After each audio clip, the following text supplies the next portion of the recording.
So when we get satire, and we do get it occasionally on the exam, it's hard, it's different to analyze.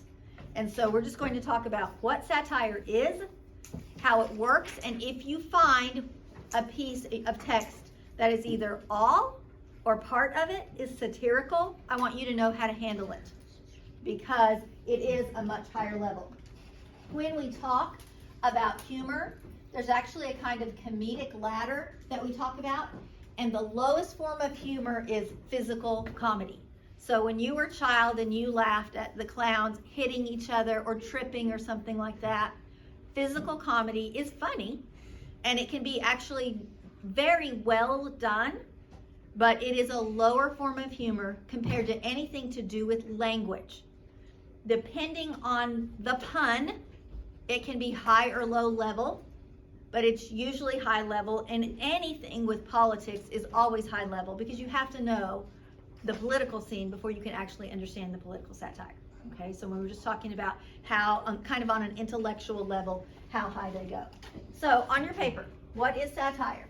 It is when something or someone is being ridiculed. That's the thing there that you were looking for, that word. In other words, you read something and you can say, that's just ridiculous. It can't be real. If somebody or something is being ridiculed, they're being made to look ridiculous, or you think, I don't know about that, it could be satire. A modest proposal. So our author, Jonathan Swift, is pointing out a problem in society. And what is that problem? Poverty. There are all these children born into poverty. And then he has a suggested solution for that problem. And what does he suggest? Not just sell the kids, but eat the children. Okay, so when you look at something like that, you have to, surely you went, oh my gosh, what does Miss Ryan ask us to read? Pre-20th century, I mean, it was written a long time ago. It's not real. No one is really suggesting cannibalism, okay? But his suggestion of it made people stop and think about some things, okay? So here's the thing about satire. It is a blend of censorship, which is like scolding and mocking in order to make a point. Okay, so you need to write part of this down. The things that I have underlined, it blends a mocking attitude with humor. It's funny, sometimes it's mean, sometimes it's silly. But it does have a purpose. It's not just to make fun of somebody. True satire is to raise social consciousness, to make us go, we do have a problem with poverty. Oh my goodness, there are all these children. We have too many children being born, because of course during that time they didn't have any form of birth control, and we have too much poverty. Something needs to be done. We are not going to actually roast, boil, braise the children and eat them, but that's what he put out there as a suggestion, just to get people to think about them. It usually focuses on groups, the Democrats, the Republicans, the politicians, the celebrities, but sometimes, remember I said a politician or a celebrity, somebody that's famous like that, they're fair game for humorists. And so they might mock or make fun of one. So it pokes fun at something that's supposed to be serious. And sometimes we think, ooh, that wasn't very nice, but we have to laugh. And so, but it does raise social consciousness. There are a couple of different types. One is Horatian, and Horatian, after the name Horatio, is gentle and sweet. And so I'm going to show you one here in a little bit that is an SNL skit of a scene at the airport. And it will, it's not mean, okay? So it'll be that example. And I'm doing that after the video here, but I've already sent them the video. The mean kind of satire is juvenilian. Because let's face it, sometimes juveniles can be mean, okay? And so it is biting, bitter, angry. It points with contempt and indignation to the corruption of human beings and institutions, which is what Jonathan Swift was doing. We're saying, like, look, our society is letting this group of people down. That's pretty, gut-wrenching. Here's an example. It's a political cartoon. Okay. So if I said, what is the message here? Who is this cartoon insinuating are terrorists? Yeah, the typical American colonists that was going out west. All right, and so they were the actual terrorists. So it's like, see it kind of like a little bit. Like, oh my gosh, that's talking about some of my like ancestors or something, okay?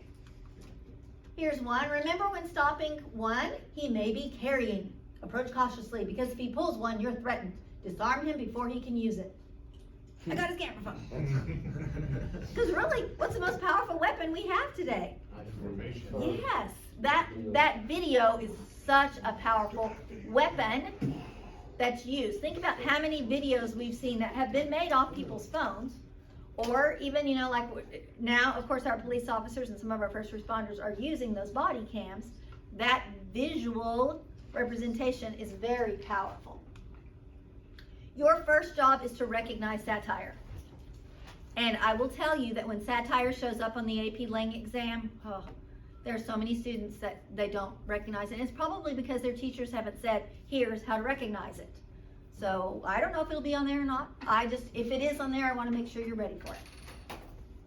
So recognize that you're reading satire. The nice thing about AP Lang is not always, but often they will give a hint in the prompt. They will say something like, this was published in a satirical newspaper or on a satirical website. Or they'll say, the following piece of satire, and immediately you need to go, ha-ha, this is something ridiculing somebody or someone.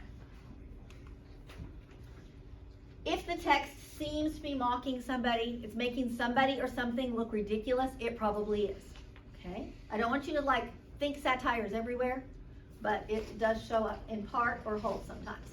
There are techniques that are used in satire. The most common technique is exaggeration or hyperbole. So of course that's enlarging or inflating something so it looks ridiculous.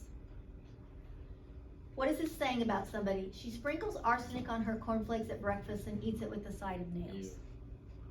She's what? Crazy. She's tough and mean, probably.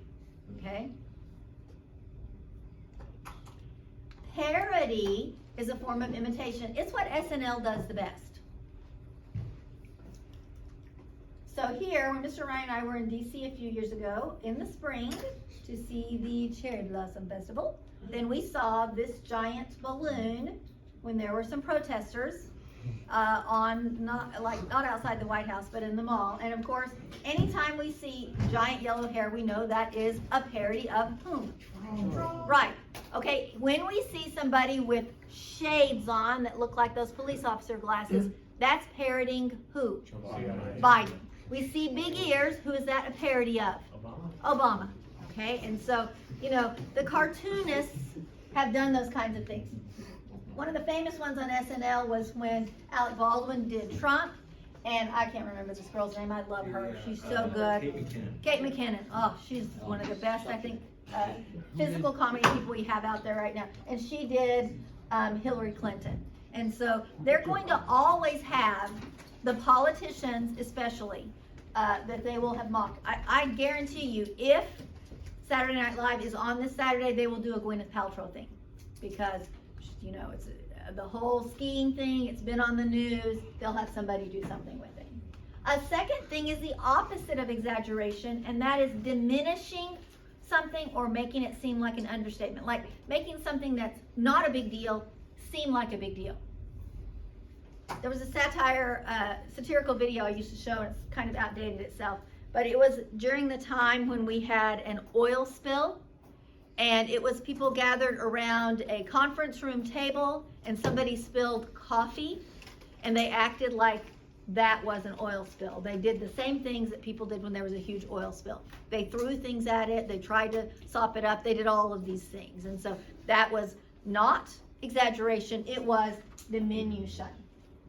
Okay, so it's diminished. Think about it that way. So here's, one might say of a troll with a portly body, which is a little extra weight, a mole on the tip of his nose, and tangled hair, that he is not remarkably handsome. Okay, it's almost a form of irony because you're saying something that's the opposite. And then, of course, there's irony, and remember there's three kinds. There is dramatic irony, which comes from drama. When there is a drama on the stage, when the audience sees something that the other characters do not see, like maybe somebody is hidden in a closet and all of us in the audience know, but the other characters on the stage don't know that person is hidden in the audience. And maybe they're saying bad things about the person or whatever. That's dramatic irony.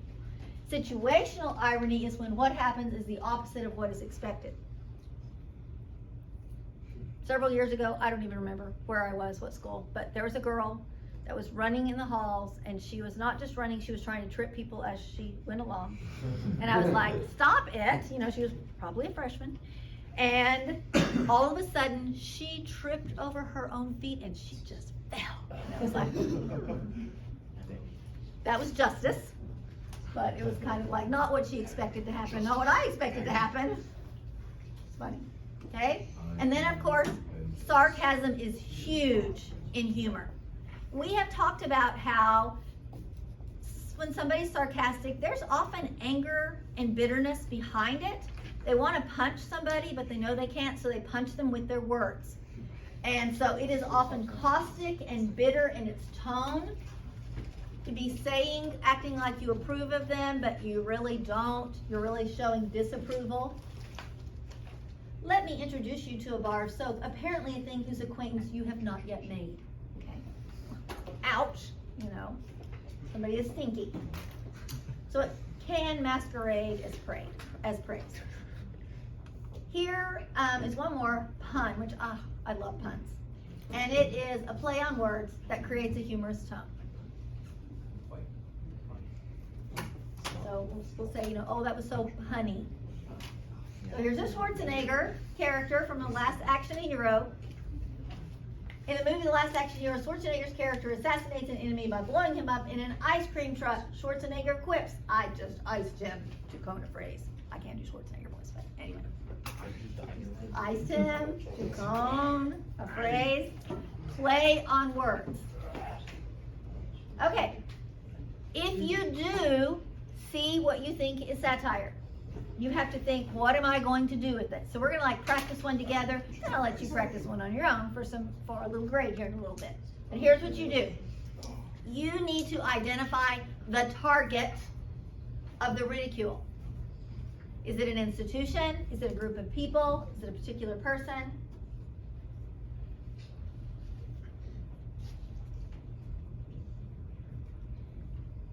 Like, sometimes the NFL has been mocked, you know, the actual league itself.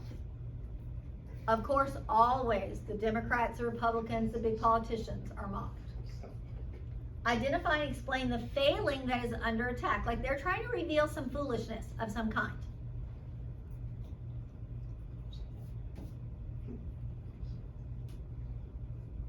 Look at the strategies, like are they using exaggeration or diminution? Or are they using puns or irony? What are they using to create the satire?